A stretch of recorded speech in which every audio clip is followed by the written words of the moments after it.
Salut! Alors j'ai trouvé le temps de vous faire une vidéo. Aujourd'hui on va parler d'un truc qui n'a rien à voir avec la chaîne, mais peut-être que ça va être de plus en plus le mood que j'ai envie d'instaurer ces prochaines semaines. Enfin bref, on en reparlera.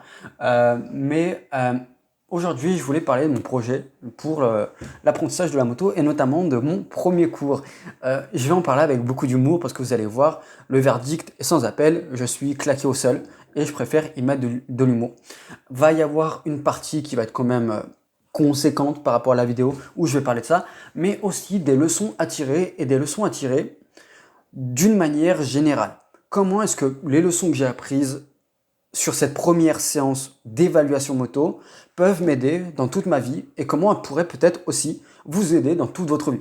J'ai un principe dans la vie, c'est qu'on peut apprendre de toutes les situations, même si elles ne sont pas à notre avantage, si on sait les voir d'une manière générale. Et toutes les apprentissages qu'on va faire d'une situation, on peut les transvaser vers d'autres situations et c'est exactement ce que je vais faire avec cette partie. Normalement, j'aurais mis un timecode ou tout du moins vous verrez sur la barre les étapes à suivre ou tout du moins les parties si vous voulez les suivre. Bref, je m'égare, j'ai pas envie de faire de montage donc je vais éviter de m'embrouiller dans mon cerveau. Alors premièrement, le projet. Pourquoi j'apprends la moto? Alors déjà, il y a un coup de tête, comme je crois peut-être j'en avais parlé juste avant, mais il y a aussi le fait que j'ai envie de voyager pendant ma trentaine.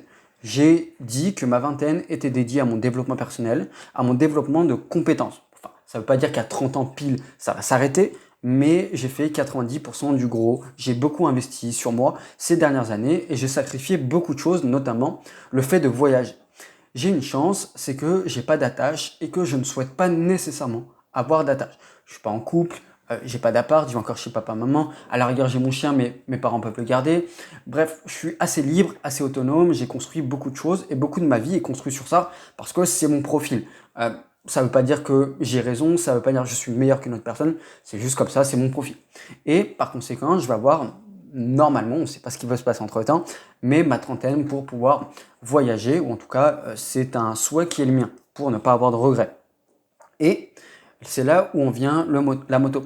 Il y a des endroits où je veux voyager, je veux notamment faire des road trips, et quel est le meilleur moyen pour faire un road trip selon moi? C'est la moto, en tout cas dans certaines zones. Euh, L'Asie mineure notamment, l'Argentine et d'autres pays où on utilise majoritairement la moto, où je me dis l'expérience pourrait être plus optimale à moto qu'à voiture, qu'à van. Bref, de toute façon, j'ai le permis B, donc voilà. L'autre raison, c'est aussi que c'est un challenge dans le sens où la moto, c'est quand même, ça fait un peu peur. Il y a beaucoup de mythes sur ça. Il y a beaucoup de craintes. Donc je me dis, écoute, va te challenger, va apprendre un outil qui est différent et puis ça va t'apprendre des choses sur toi. Et oui, des fois, je suis prêt à payer un permis juste pour cette raison de me challenger et apprendre des choses sur moi. Bref, ça, c'est le personnage qui veut ça. Bref. Donc, ça, c'était le projet général. Le contexte de départ, c'est que je n'ai jamais touché un deux roues de toute ma vie. Jamais, absolument jamais, à part un vélo, mais même ça sur le tas. Donc, autant vous dire que, avec beaucoup d'humour, même si ça va être très beau de le dire comme ça, j'étais puceau de la moto ou puceau des deux roues. Donc j'avais quand même regardé des vidéos en amont. Généralement, au potentiel hypersensible, on est assez fort pour le fait de se documenter sur les choses et d'être très fort pour la théorie. Donc je connaissais les conseils générales. J'ai conscience de l'épreuve plateau, de toutes les épreuves qui sont comprises dedans, et de la théorie générale de comment est composée une moto, où sont telles choses, telles commandes, etc. Ça, c'était assez facile.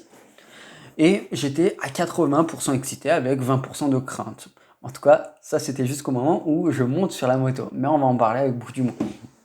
Et aussi, une chose qui servira de leçon, je pense que le fait de voir des vidéos et de voir que ça pouvait être facile pour beaucoup de gens, bah, j'ai cru que ça allait être facile pour moi. En tout cas, je me suis vu trop beau. Alors pas de là à vous dire que j'allais piloter comme un as, mais je me suis vu trop beau. Ça avait l'air d'être facile. Bah ça, c'était pas le cas. Voilà, on va se dire ces choses comme ça.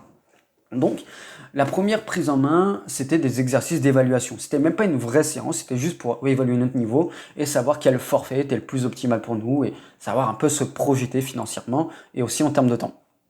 Donc, ça a duré une demi-heure et elle a commencé par, c'était une femme, nous donner quelques petits exercices. La personne qui était avec moi, qui faisait aussi son test d'évaluation, était beaucoup plus à l'aise, elle avait de l'expérience, donc bref, elle, tout était facile et fluide. Moi, j'ai commencé par juste l'embrayage, ce qui est la base. Pour ceux qui ont une voiture, c'est le même principe, hein, à quelques détails près. Donc l'embrayage pour faire avancer la moto, plus essayer de tenir un équilibre sur la moto. Bon, autant vous dire que c'était très bancal. C'était exactement, pour faire une analogie encore une fois foireuse, vous voyez, quand vous avez fait probablement votre première fois, euh, eh ben, il y a de très fortes chances pour que tout se baladait, on ne savait pas comment se débrouiller, bref, tout était malaisant et maladroit. Bah, c'était exactement pareil qu'avec ça. D'autant plus qu'il y avait deux critères, le stress qui était monté entre-temps, et deuxièmement, un défaut que je peux avoir par moment, l'envie de prouver, ou un complexe d'infériorité parce que je voyais des gens autour de moi savoir faire, et moi, non. Donc, je ne sais pas pourquoi, il y a eu une envie de prouver, ce qui ne m'a pas aidé du tout, et ce qui, je pense, a amplifié encore plus le fait que j'étais claqué au sol. Bref, tout ça a créé un écosystème pas très propice. Donc, voilà, elle m'a donné des conseils, tout ça, et tout. Et puis, arrivé à 5 minutes de la fin, j'ai commencé à un peu toucher l'accélérateur, faire un vrai démarrage à mon rythme. Et tout était plus fluide. Ça veut pas dire que j'avais la maîtrise, c'est-à-dire tout était plus fluide. Et déjà, en une demi-heure, j'ai vu des progrès. Là où au départ, claqué au sol, je savais même pas mettre une béquille, déplacer une moto, c'était bancal, la moto a failli m'emporter, bref, voilà. À la fin, tout ça était compris. Je ne vais pas dire acquis, compris. Donc, tout ça, c'est pour donner la vue d'ensemble de comment ça s'est passé. À la fin, j'arrivais à tenir en équilibre, à une faible allure et à faire des petits démarrages, accélérateur plus embrayage, même principe que sur une voiture, à quelques détails près. Plus le frein, notamment avant, même si je sais que le frein avant est pas forcément à utiliser, mais bon, bref, là je m'adresse plus à ceux qui ont le permis moto. Donc voilà. Donc la comparaison avec ce que j'imaginais, c'est que avant je pensais que c'était facile, pas tant que ça. En fait, j'ai vu mes lacunes, ou certaines de mes lacunes. Maintenant, quelles sont les leçons que j'en ai tirées? Alors, déjà, la première leçon que j'en ai tirée, ou plutôt je vais devoir mettre quelque chose avant, c'est que après la séance, j'étais excité, très excité à l'idée d'y retourner. Je vous assure, c'est comme une drogue. Il y a une envie d'y retourner, même si vous êtes nul, vous ne savez pas pourquoi, c'est addictif. Je comprends pourquoi les motards sont une secte, entre guillemets, avec beaucoup d'humour, c'est dit ça, voilà, je vais faire partie de cette secte probablement, comment le virus m'atteint. Mais il y avait ça, mais il y avait aussi beaucoup de stress. Par exemple, j'ai l'habitude de visualiser régulièrement, notamment sur le plateau moto, les exercices. Et quand je visualisais, je m'apercevais que j'avais beaucoup de stress. Donc ça m'a alerté sur quelque chose et j'ai commencé à avoir beaucoup de langage négatif dans mon cerveau. Tu vas jamais y arriver, c'est pas fait pour toi, en 30 heures tu y arriveras jamais, il va te falloir 100 heures. Bref, le langage négatif que j'ai rarement depuis certaines années. Mais bref, tout ça. Bon, j'ai fait quelques exercices dont on parlera dans de prochaines vidéos, notamment de l'EFT. Mais on en reparlera, c'est un outil qui est, de mon point de vue, révolutionnaire. Donc je fais ma séance ou mes séances autodidactes de EFT, bref, tout se résout plutôt. Une fois que ça s'est fait, une fois que ça s'est dit, eh ben, j'ai pu en tirer des leçons avec beaucoup plus de recul. La première leçon, c'est prendre le temps d'apprendre. Je voulais, en une demi-heure, savoir maîtriser ma moto, dans les grandes lignes. En fait, maîtriser un outil, quel qu'il soit, ça peut être la moto, ça peut être n'importe quoi, ça prend du temps et il faut savoir l'accepter. Et j'aurais dû bien le savoir parce que tous mes apprentissages que je fais actuellement prennent du temps. Mais visiblement, j'ai voulu aller plus vite que la lumière, on va dire ça comme ça. Et aussi prouver. Alors qu'il n'y a aucun besoin de prouver, c'est juste un concours d'ego et un concours de bits que, bref. Mais bref, c'est important de le reconnaître plus qu'autre chose. L'autre chose, c'est que 98% des gens qui vont attaquer une matière ne sont pas doués dans cette matière et sont plus ou moins claqués au sol. Après, il va y avoir une dynamique d'évolution, mais je pense que c'est important à comprendre, c'est que même si moi, claqué au sol dans la moto, eh ben, ça ne veut pas dire que je ne peux pas apprendre. La plupart des choses que j'ai appris dans ma vie, au départ, c'était niveau -20. La dactylographie, il y a un an, niveau -20, j'arrivais à peine à déplacer mes doigts. Aujourd'hui, c'est fluide, c'est facile. L'anglais, c'est un peu plus facile qu'avant. L'italien, il y a même pas un an, je comprenais même pas un mot, ou presque. Aujourd'hui, je peux écouter des films, des séries en italien, et même avec de l'accent. Bref, tout ça, c'est pour donner une idée de se dire qu'on peut tout apprendre dans la vie si on se donne le temps, si on croit que c'est possible, si on croit ou on arrête de croire au mythe du il faut être doué pour apprendre quelque chose et pour être peut-être dans le futur bon, voire très bon dans quelque chose. L'autre leçon que j'en tire, c'est, alors j'en ai mentionné plusieurs fois, mais vouloir prouver, c'est de la merde et ça ne fait qu'augmenter les exigences que l'on a vis-à-vis de nous-mêmes et aussi le stress. Je suis intimement convaincu que mes prochaines séances, je vais avoir moins de stress pour une seule et bonne raison, c'est que je vais prendre beaucoup plus mon temps et je vais arrêter de me comparer aux autres et de vouloir prouver. Ça ne sert à rien, encore moins quand on parle, je pense, de moto ou de je ne sais quoi. Donc ça, c'est l'une des leçons les plus importantes. Arrêtez de vouloir prouver, arrêtez de vouloir montrer certaines choses, de vouloir montrer une bonne image de vous-même. Je sais qu'il y a beaucoup d'hypersensibles et au potentiel qui sont parfois dans ça.